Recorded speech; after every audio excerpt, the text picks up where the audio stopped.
Hi, everyone, and welcome to our webinar on unlocking opportunities in localization with RWS Campus, industry and career insights for students.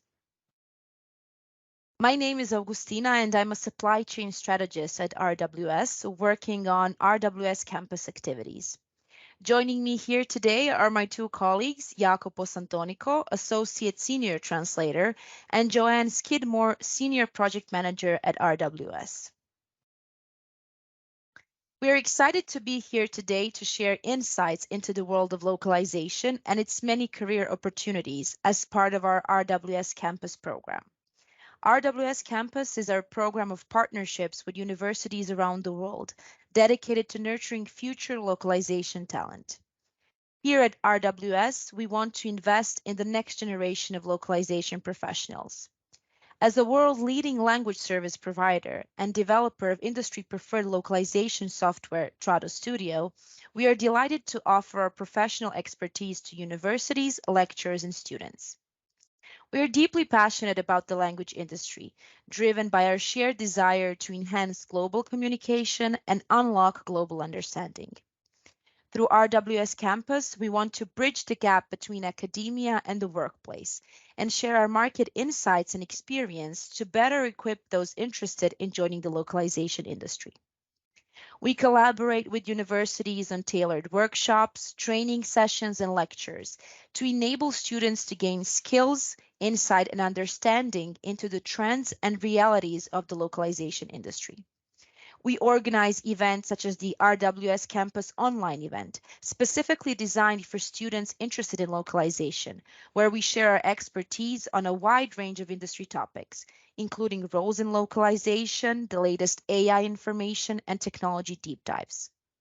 We also offer training and internship opportunities both during and after degree programs and provide universities with Trados technology for teaching. Today, we'll delve into the localization industry and its significance in today's world. We'll spotlight potential career opportunities, discuss the essential skills required, and provide practical tips on entering the field. Finally, we'll open the floor for any questions you might have. And now, let's take a closer look at the localization industry. As you probably already know, localization is the process of adapting content, products, or services to the needs of a specific market. It means adapting not only to the language needs of the target market, but also to the cultural and functional preferences of that market. Localization and translation are sometimes referred to interchangeably, but in fact, translation is just one part of the broader localization process, primarily concerned with converting text from one language to another. Localization goes beyond translation and considers various elements, including dialects, ensuring that content respects linguistic and cultural references like idioms, slang, and naming conventions. Additionally, it involves cultural adaptation, such as the proper use of imagery, symbols, and colors, while taking into account cultural taboos and norms. Furthermore, localization addresses numerical differences, like units of measurement, date and time formats, and currency. It also adapts text layout from left to right to left for languages such as Hebrew and Arabic. It also ensures compliance with specific legal requirements, such as adhering to GDPR for the protection of European customers' personal data. With that said, let's examine the key reasons that make this industry indispensable in today's global landscape. The localization industry plays a crucial role in today's globalized world, where businesses, organizations, and content creators aim to reach audiences in different regions and languages.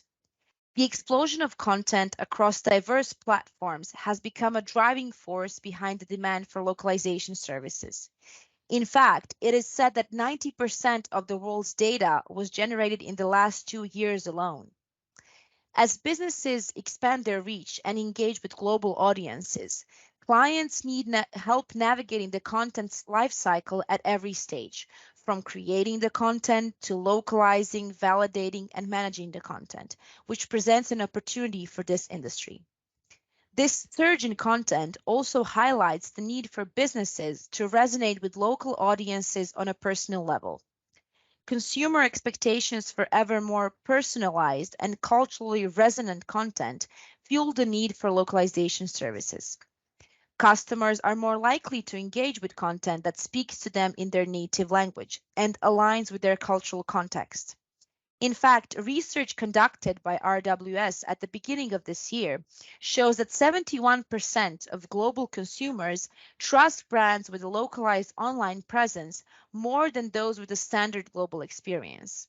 Moreover, 82% of global consumers will not buy from major consumer categories in the absence of local language support.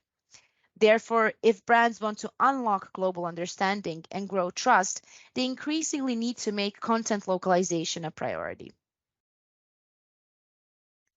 The language industry has experienced persistent growth for decades, propelled by digitization, globalization, international business expansion, and an increasing demand for translation and interpretation services.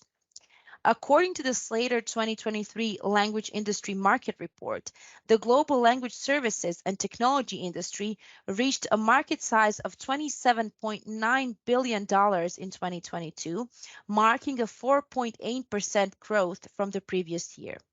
We can see that the localization industry has remained resilient despite macroeconomic and global uncertainties.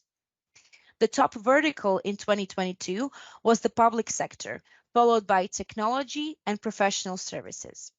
Looking ahead, significant growth is anticipated in gaming due to publishers expanding into new markets and a growing global player base, as well as in media localization, driven by the growth in the media entertainment sector and the expansion of streaming platforms. Regulatory compliance is another major driver of language services and is especially pronounced for verticals such as life sciences, finance, and IP services.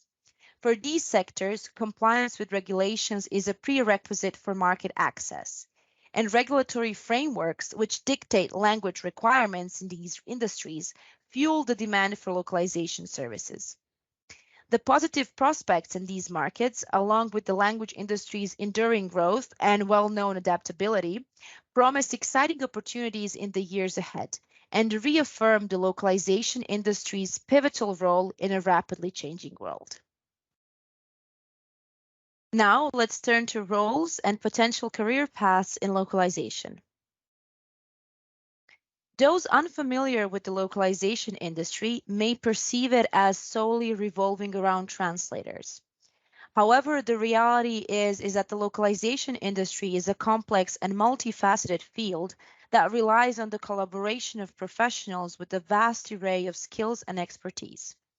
Within this industry, a wide range of roles exist, each emphasizing different aspects of the localization process. At the heart of the production stage lie language specialists.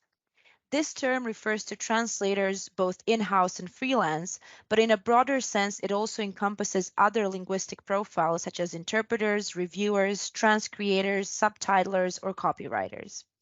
These language professionals are recruited, vetted, onboarded, and managed by talent or vendor managers. With the advent of artificial intelligence and large language models, we see new job roles emerging, such as that of linguistic data evaluators, who contribute to high quality training data for language based AI models. The tasks performed by language specialists are assigned and managed up to their delivery by project managers, who serve as a vital link between the client and the production team. We have roles that focus on the technical aspects of the localization process, such as those of a DTP or desktop publishing specialist, localization engineer, localization solutions architect, and an IT engineer, each playing a part in ensuring the successful implementation of localized content and contributing to the technical infrastructure and efficiency of the industry. We also have quality managers responsible for overseeing the entire quality assurance process, and localization testers tasked with assessing the functionality and linguistic accuracy of localized products. There are also sales and account managers responsible for building and maintaining client relationships, along with marketing specialists who promote localization services and emphasize their importance to clients. Lastly, within every language company, there is the role of an HR manager that handles employee relations, training, and development, fostering positive work experience. Each of these roles, plus many more, contribute uniquely to the localization process, which shows how multidisciplinary this industry really is and how crucial collaboration is for achieving successful outcomes in localization. In the next slides, we're going to look more closely at the roles of a language specialist, a project manager, a DTP specialist, and a localization tester. Hi, my name is Jacopo, and today I'm going to be talking to you about the role of the translator or language specialist. But first, let me give you some piece of information about me. I started out working in the company in 2016 as a trainee translator, and then I became a senior language specialist. And today I work for IT clients mainly, but also small to medium businesses. In my daily activities, I translate and review texts that clients send us and make sure that they are accurate and culturally relevant. And to do so, these texts are also QA checked, as this is a very important part of our workflow. If there is a machine translation rather than a translation, these texts are post-edited as the actual task of post-editing involve. And if, on the other hand, a more creative approach is required, then what you do is called transcreation. To make sure that these texts are culturally relevant, they are also analyzed and thoroughly researched. And this leads me to the actual definition of a language specialist, because as I've said at the beginning, there is a translator and there is a language specialist. And today, speaking of only a translator does not convey the actual scope of what a language and communication specialist does. And this is why I've used the word language specialist, because today translating is not only a matter of knowing a foreign language, one or more foreign languages, but it's about being rooted into the target culture you're going to translate, because you have to make sure that the text you're translating in the end has the same meaning and effect of the source you were translating. Because at the end of the day, you need to make sure that the text you have produced does not seem a translation but an original message and has the same effect on readers. And to do so, the text has to be culturally relevant and adequate in context, but also to the industry you're translating into. And to excel in their roles, so language specialists need to delve deep into the specific domains and industries.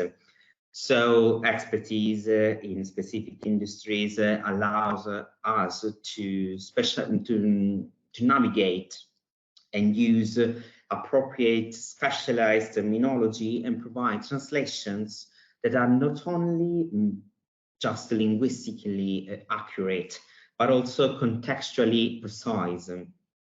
And to do so, you also need to be tech savvy, because you need to be able to use CAT tools, but also to do researches on the web, and also use AI-powered technology, because today this can really help us to create messages that are relevant to the culture, that are also inclusive of the many readers you will have to interact to. And so you need to be able to navigate the very broad scenario that today is open for us. And to do so, you need to have a cultural expertise. Hi everyone, my name is Joanne and I'll be talking briefly about the role of the Localization Project Manager, but firstly just wanted to introduce myself. I'm a Senior Project Manager within the Go Global Growth and Nurture team at RWS. I started at RWS over 12 years ago in a project coordinator role, and then took on various different responsibilities during my time as a project manager and then as a senior project manager. Now, as a senior project manager, I lead a small team of project managers, as well as continuing to work on my own portfolio of clients. The type of projects I work on can vary quite a lot in terms of complexity and subject matter. And for me, this is one of my favourite aspects of project management, as no day is ever the same. So what exactly is a project manager? So to summarise in one very long sentence, a project manager manages the entire life cycle of multiple translation projects in a fast-paced environment, ensuring they run smoothly, efficiently, and are completed on time, within budget, and meet top quality standards. Project managers are therefore an integral part of the localization workflow. They are responsible for organising and bringing together all of the different components of any given project, and they act as a spokesperson between all stakeholders involved, and that primarily is between the client and the language specialist. So communication is really key, and project managers need to ensure everyone is kept updated, key information is passed on, and the client is informed of any changes to delivery schedule and more every step of the way. The ability to multitask is clearly very important, as is prioritising tasks in order of urgency. Project managers will be working on many different projects simultaneously that all have varying deadlines, so you need to be able to prioritise your tasks in order of urgency. Project managers are often required to make quick decisions, solve problems swiftly, so need good time management skills as well. They will need to closely monitor each project budget to ensure healthy profit margins are maintained, and are also responsible for pushing completed projects through for invoicing. So project managers need to be able to remain calm under pressure. I like to think of us as a duck on water. We seem calm, unruffled above the water, but underneath we're working really hard, paddling away to keep it all going. It's a big advantage to have knowledge of other languages or a linguistic translation background. For example, if you do have knowledge of other languages, you can communicate to clients, non-English speaking clients, if the opportunity came up.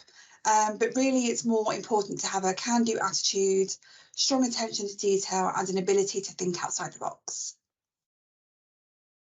Now, let's take a look at more of a technical role in the localization industry, which is that of a desktop publishing or DTP specialist.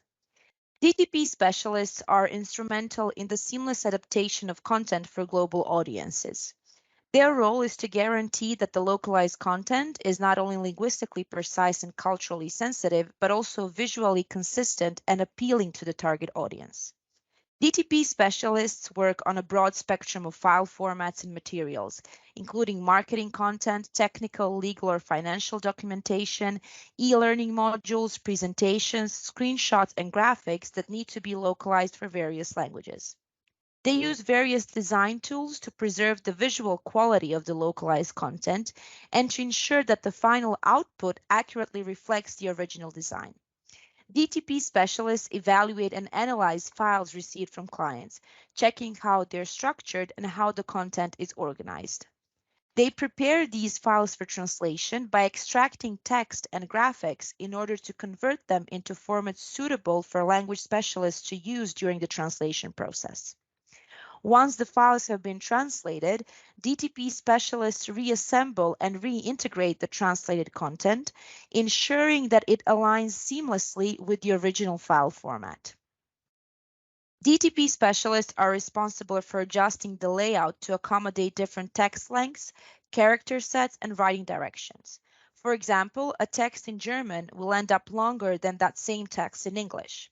Also, some languages, such as Hebrew and Arabic, are written right to left. Therefore, translations from or into those languages will require modifications to the entire layout.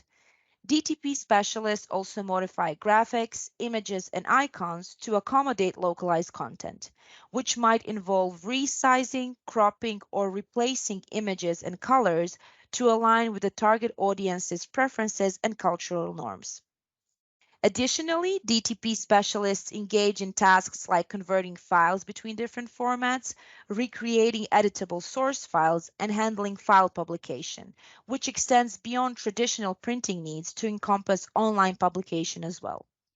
DTP specialists play a critical role in quality assurance by reviewing localized content for visual consistency, layout accuracy, and adherence to the style and design guidelines. Lastly, DTP specialists provide essential technical support and troubleshooting assistance to clients, project managers, language specialists, and other stakeholders to ensure a smooth and efficient workflow.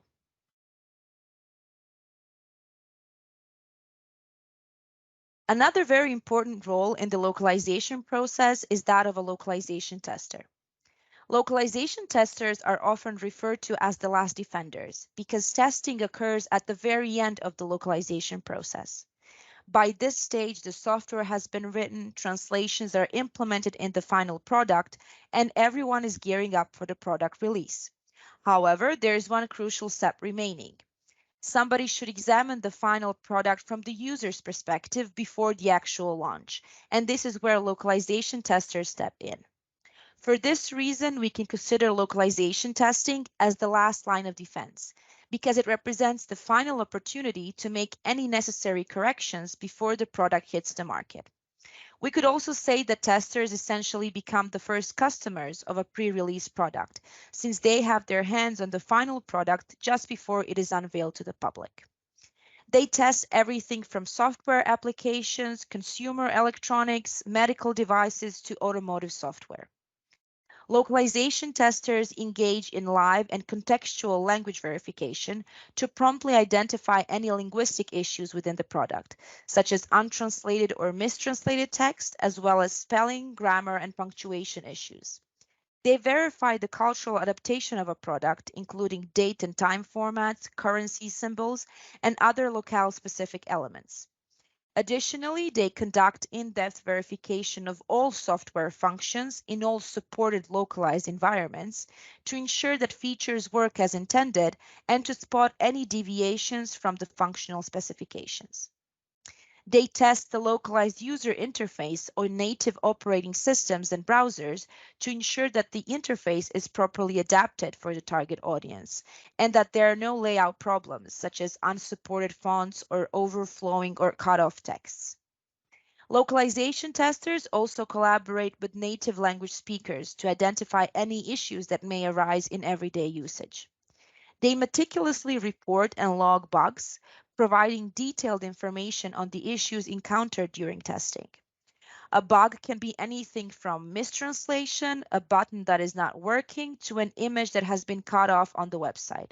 Or, for example, in the automotive industry, a voice command that is not working properly when given. Lastly, localization testers perform usability testing, evaluating how easy or difficult it is to use an application or software. They also conduct accessibility testing, checking if the software remains accessible to users with disabilities in the target locale. And now let's hear from industry experts as they share valuable tips on getting into the localization industry. Hi again. Let me share with you now some advice and tips on how to get into the industry. When I started out in the business, I was a freelance translator, and then I joined the company as a trainee, and then moved on the ladder until I became translator, and now I'm a senior translator. When I first started out, I didn't really know how to get into the business, because it's hard to find opportunity if you don't know where to look for, because you may think that you don't have any opportunity. And so the greatest advice that I can give to students is to be curious at first, and at the very beginning, because this is this is how you will find new opportunities for you. You will just need to, start to get to know the industry by talking to fellow students or to your peers, as well as to your teachers. And this is why I think that the university can be a really great starting point, because for sure, most universities do have placement programs or mentoring programs that can help you get to know the business and start to have some serious and concrete opportunities to work for translation and communication agencies. And so just start to ask, don't be afraid, be curious, be hungry for knowledge. And you can also get to know a little more about the industry and exercise your need to become more knowledgeable on official channels and working platforms, just like LinkedIn or association websites like Slater. These are great places where you can find peers just like you. They may be fellow students or even students like you, and you just need to get to create your network, because networking is really crucial in our industry and business.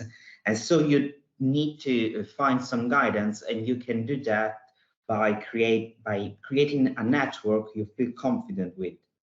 And finally, my third advice is to never underestimate your passion, interests, and hobbies, because you can never know how that if those can become an asset. For instance, I'm very passionate about gaming, and I realized that that could be an asset when I first started out, because I could offer that knowledge when localizing video games. And so if you're passionate about, as I said, gaming, but also fashion, entertainment, TV series, and so dubbing and subtitles, that can really prove an advantage, because you already have some subject matter knowledge, and you can turn that into a valuable piece of information when you start translating for those industries. Again, here are my top tips on how to get into the role. I did French and Spanish at university. I did modules specifically in translation, but realised early on that it wasn't for me, as I found it quite hard. After I graduated, I applied for an internship at another language service provider. It was there that I gained experience in different departments, including translation project management. Straight away, I knew I enjoyed the role of project manager more and wanted to pursue this route. I did a job search, came across RWS, and the rest is history, as I've been there ever since. My first tip would be to look for an internship or work experience where you can gain hands-on experience working within the language industry. This also would allow you to find out if project management is definitely the path you would want to go down. My second tip would be to take an active interest in the industry, connect with companies on LinkedIn, as many companies have career pages on these sites as well. Hi everyone, this is Daniela. I have been a freelance translator in the past 17 years. I became a freelance translator a few months after I graduated in foreign languages and literatures, and I heard about the job opening in SDL, what used to be SDL, now RWS, and they were looking for in-house trainees, and I passed the selection, and that's how I started. My current focus is on marketing translations, which means that my job is to take your product and make it look good in the target locale. My clients are mainly big international consumer electronics companies who have a focus on quality and need to translate catchy material for their campaigns. My advice to you, both in terms of getting selected by clients and translation agencies, and in terms of your future life as a translator, is to really cultivate your style. How do you do that? Because teaching style is harder than teaching accuracy or even a language. So you do that by being curious about translated texts. You need to translate You need to compare what you translate to existing translations, you need to review yourself, to reread your text. Also, you can read aloud what you have written if necessary. My second piece of advice is to ask for feedback, especially when you're starting, when you're an intern or a trainee. Having feedback by seasoned professionals is very important. Nowadays, that we work remotely, it's not so direct that you receive feedback or information about how your work went. And I think it is extremely important to know what is being systematically changed in your files and what are the approaches by reviewers to your text. So don't be afraid, ask for feedback, ask for reviewers to send comparisons of the previous translated text, and after the review, be courageous and good luck. To conclude, I would like to share some final tips with you.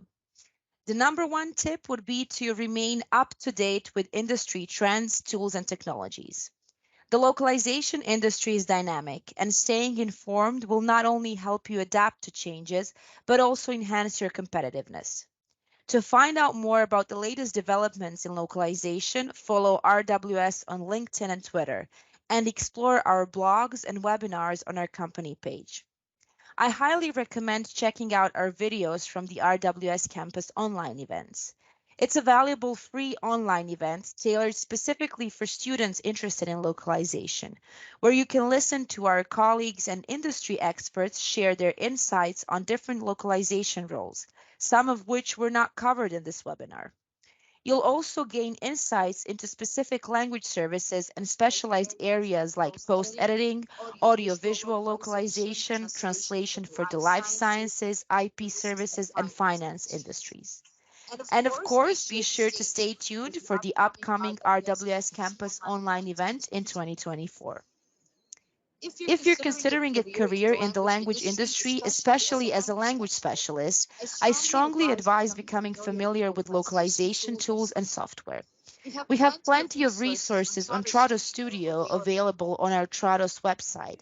And we also encourage you to join our RWS community, where you will find guides and materials specifically tailored for students using Trados technology. We also offer a free post-editing machine translation certification, providing you with the knowledge needed to successfully work with machine translation and post-editing. Another valuable strategy for breaking into the localization industry is networking. If you can, attend conferences, seminars, and workshops related to localization, translation, and technology. These events provide excellent opportunities to meet industry experts, learn about emerging trends, and gain insights into the challenges and opportunities within the field. Join online forums and utilize professional networking platforms like LinkedIn to connect with professionals in the industry. Create your profile on translator directories and LinkedIn, showcasing your language skills, expertise, and samples of your work. If you have the opportunity, join local industry and translation associations. Look for training and internship opportunities with translation and localization agencies, local businesses in need of language services, or institutions with language departments, such as EU institutions. Explore volunteering opportunities with charities or nonprofit organizations that require language services.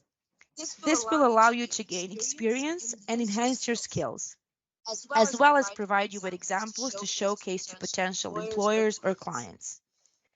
Visit the RWS Campus page to find out more about the internship opportunities we offer during and after degree programs. Look for available internship and junior positions at RWS at our career site. If you have any questions or require further information about our program, feel free to reach out to us at campus@rws.com. And as my final piece of advice, remain adaptable and open to continuous learning. The localization industry is constantly evolving, so stay committed to continuous improvement, whether through online courses, workshops, or certifications.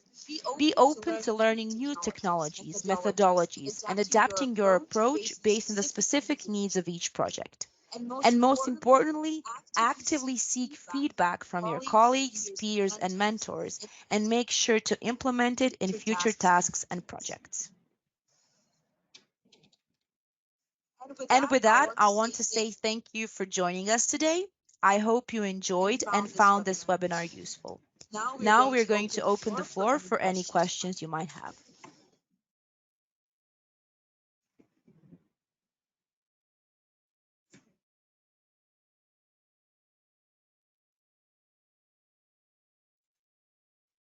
Hello. Hi again, and thank you for joining us for this webinar. I hope you find it useful and insightful. And if you have any questions or would like to find out more, do let us know in the chat.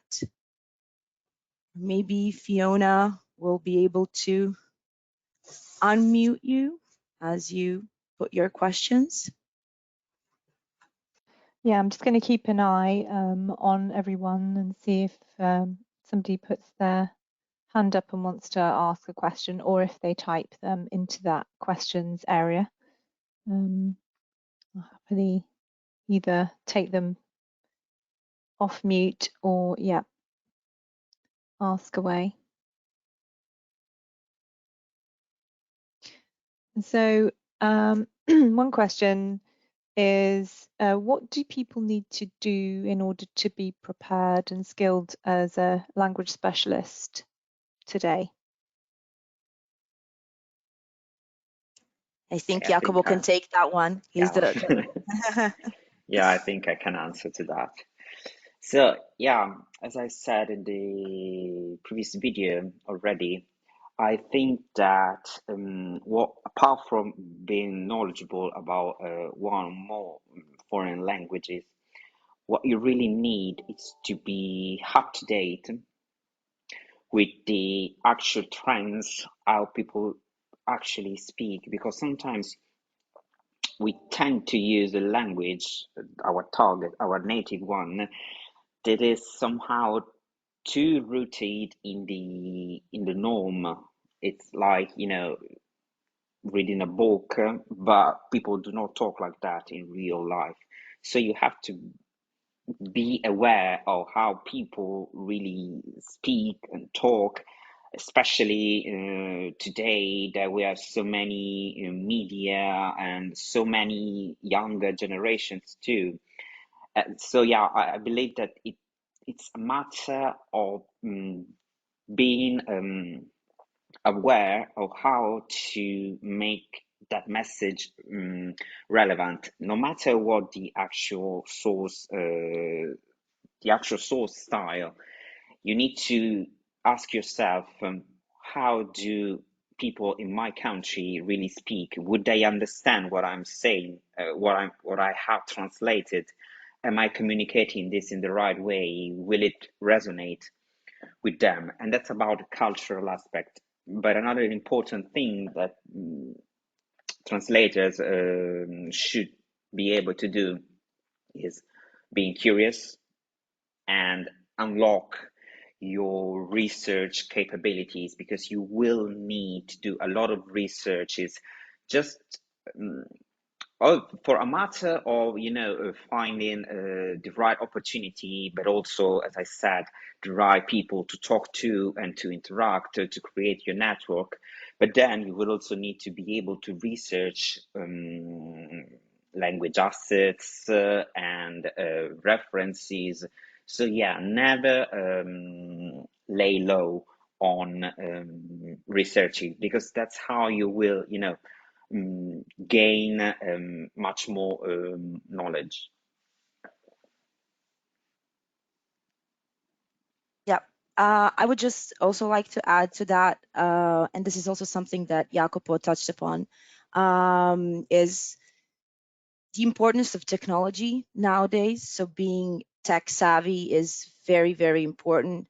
There isn't a scenario where you will be working as a language specialist and not using CAT tools, not using computer assisted translation tools and other tools. So that is crucial. It is as important as your language skills. And also, I would say another aspect that is crucial to, I mean, to the role of a language specialist, but I would say in general for this industry, is communication. Whether you're working as a language specialist, as an in-house or freelancer, you will be interacting with other colleagues on a daily basis.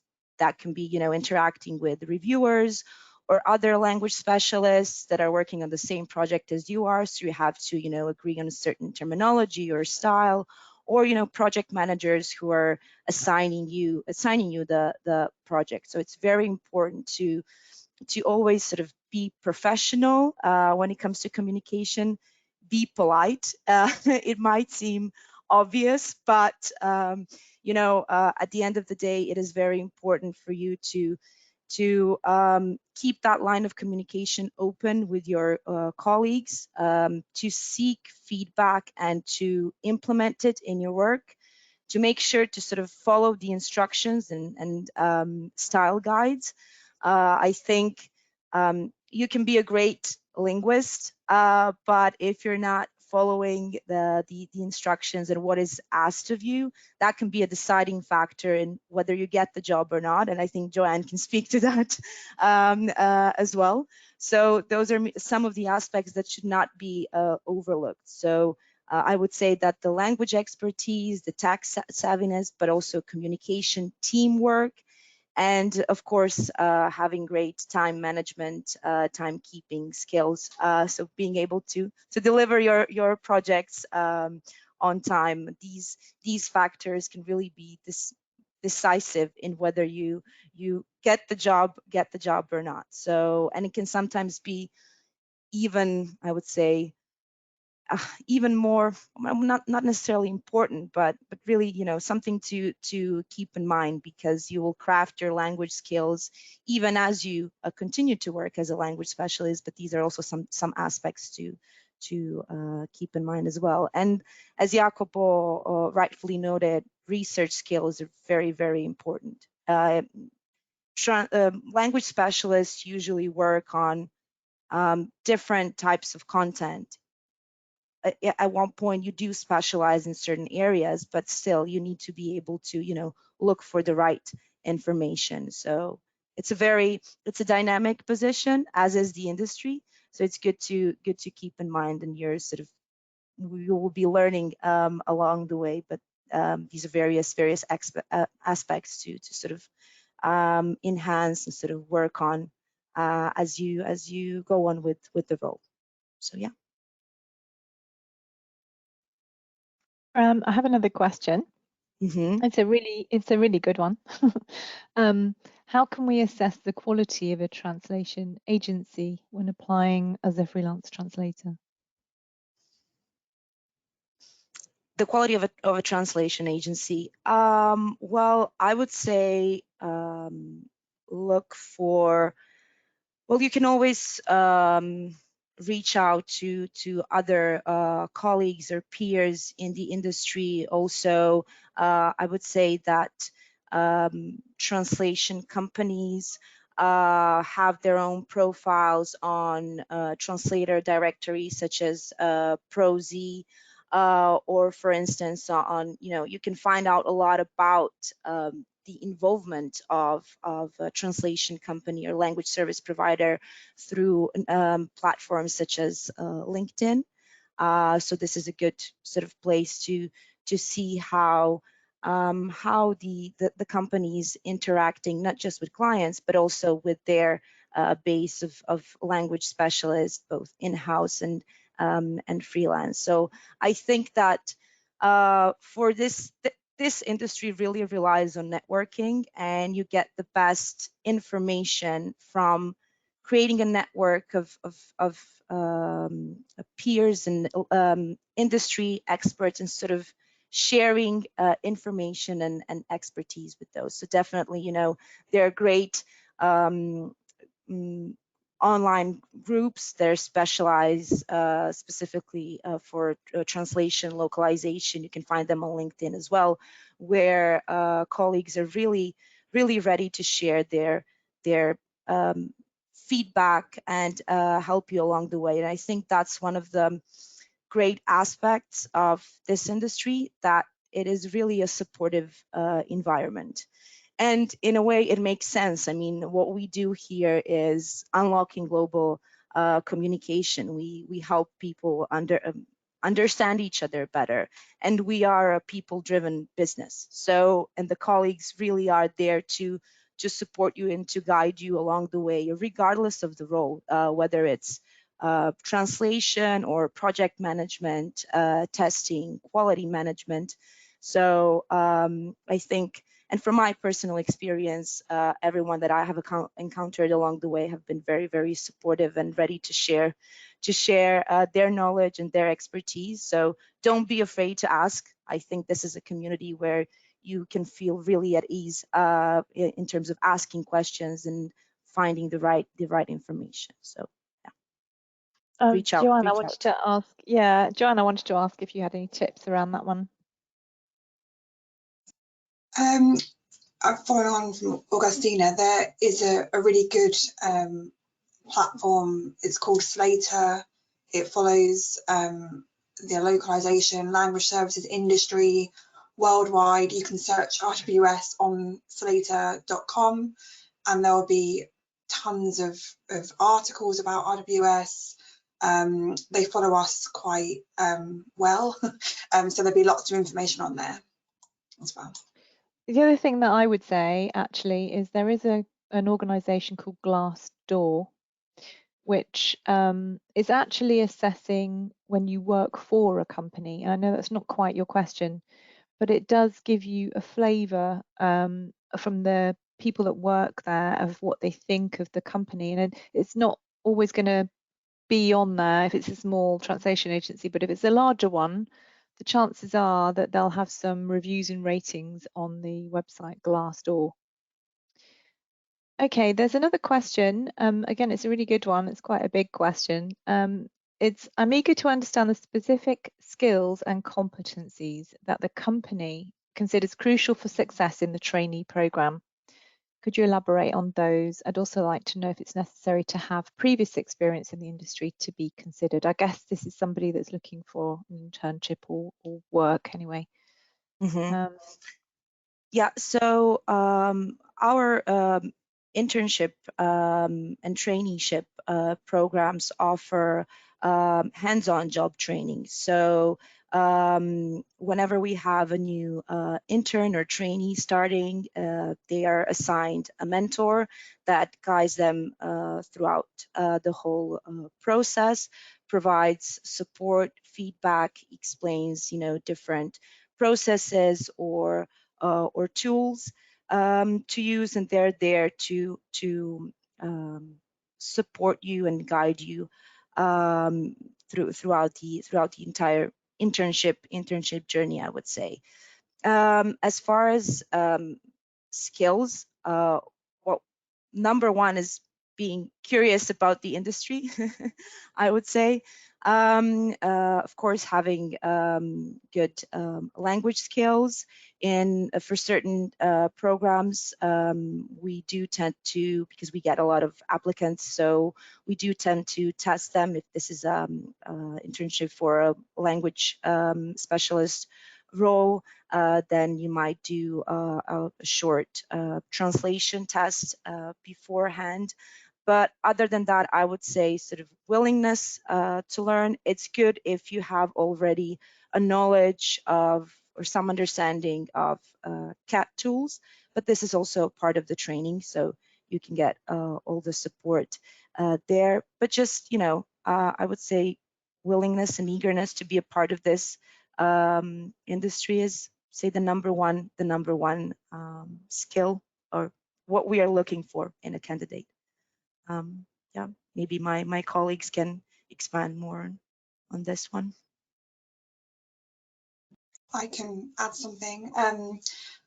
I didn't even really know what kind of project management was in terms of localization before I started at RWS. I had done the internship at another language service provider, and it was only there that I really began to understand that you could have project management outside of kind of the bigger industries like construction, or however you think of, you know, the professional project management career.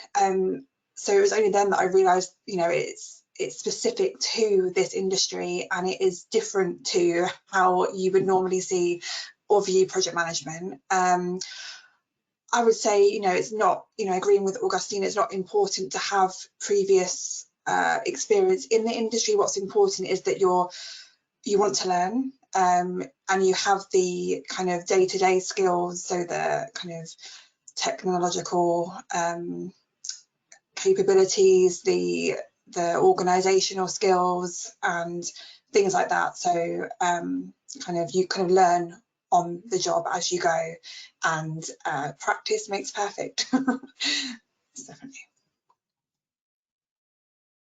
Jacopo, do you have some comments on that?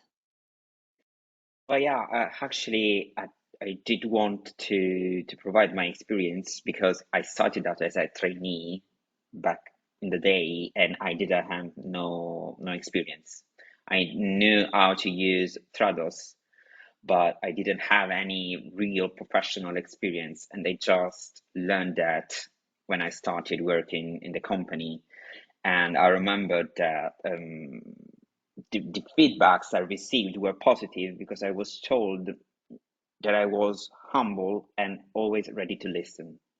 And that's something that is really, really important, because I mean, I don't want to repeat what we've just said, but we're a communication company. And so if we don't communicate and unable to listen to what other people are saying and teaching, we won't be growing. And that's about, you know, the entire experience of traineeship and internship. It's about growing, it's about learning and growing. So it doesn't really matter if you don't have any professional experience. As we said, you just need to be curious and show us that you really want to be part of the business, because you probably don't even know what the business really does or is at first before you begin, but we're here to teach you and to guide you through that. We just need to know that this is what you want to do, and it's perfectly fine if you feel like you're lost at first, because trust me, it's not like you have imagined. It's completely different, because we tend to believe that, for instance, a translator is someone that does work alone in his or her room with a cup of tea and a cat on your lap. But it's not like that. We are a business company, we do business, and we talk with clients. And so, yeah, it's a very broad scenario, and, you know, we're here to guide you through that.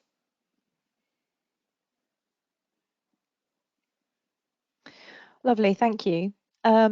There's another question, and it's it takes us in a different sort of down a different road, which is quite interesting.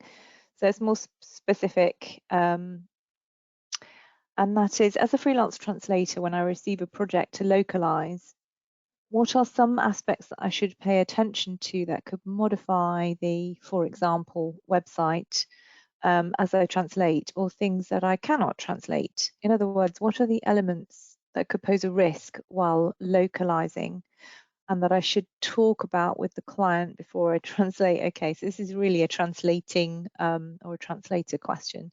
The only thing that I can think of immediately is, you know, assets like TMs and terminology will help. But I'll hand over to Jacopo, who's probably best placed to answer this one. Yeah, that's a very interesting question. I think that, any kind of reference that the client has provided to you will be your friend.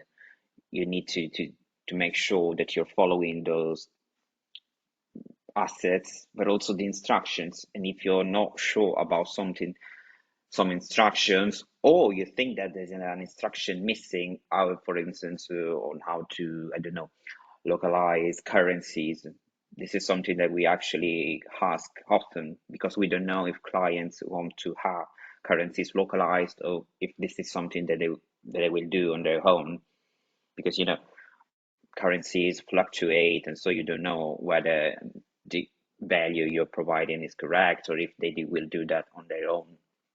So yeah, it's about asking if the references you're following are correct, if there's anything that is missing. And another important thing to probably ask, and this is kind of new actually, is how they want to, it's the image of the brand they want to convey. Because for instance, today there's a lot of talking about, gender inclusiveness, quite right to it. And so this is something that companies and clients are really are really interested in knowing, and they want to provide an image of themselves like they embrace all cultures and all genders. And so this is something that some clients don't think about. But if you make that question, if you ask them how they want to, address that aspect, they will thank you. And believe me, it happened to me, because yeah, it's something that they may have not thought about, but it will show that you are aware of recent trends and cultural instances.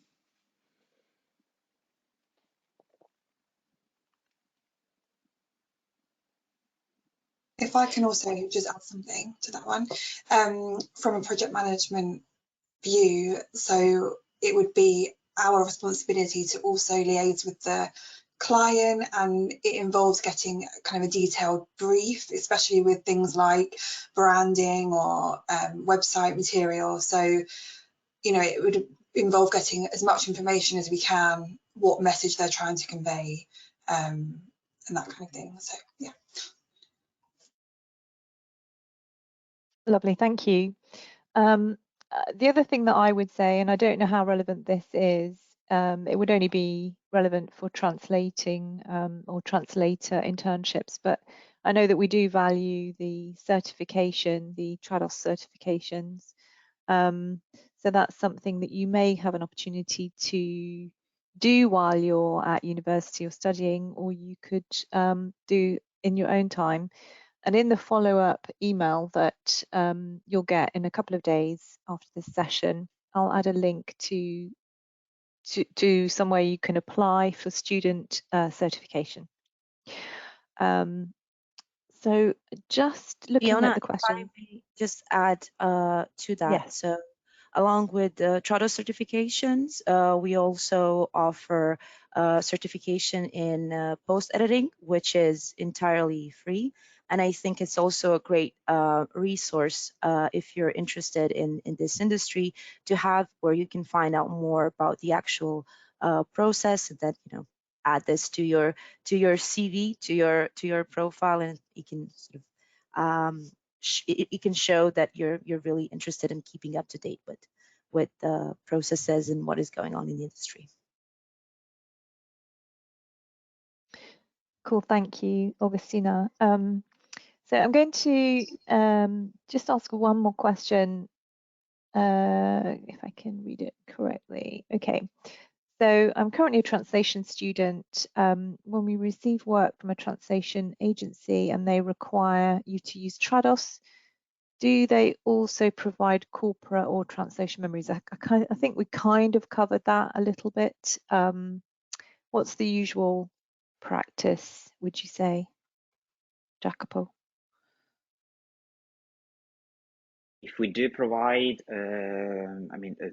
clients TMs, you mean?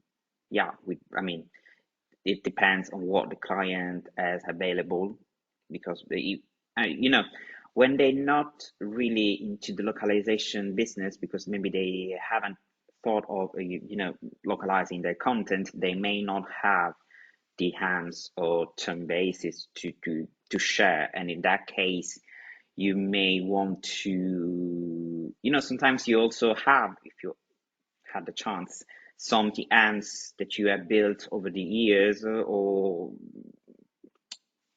in previous jobs that have some, common themes or topics, and that you can reuse. What you need to be sure is about, sensitive content. It's something that you should be able to ask in advance, because you don't know if clients want you to have the opportunity, the possibility of using their content with other projects. And so, yeah, when there is no TM, you can ask if there is something, but otherwise it gets,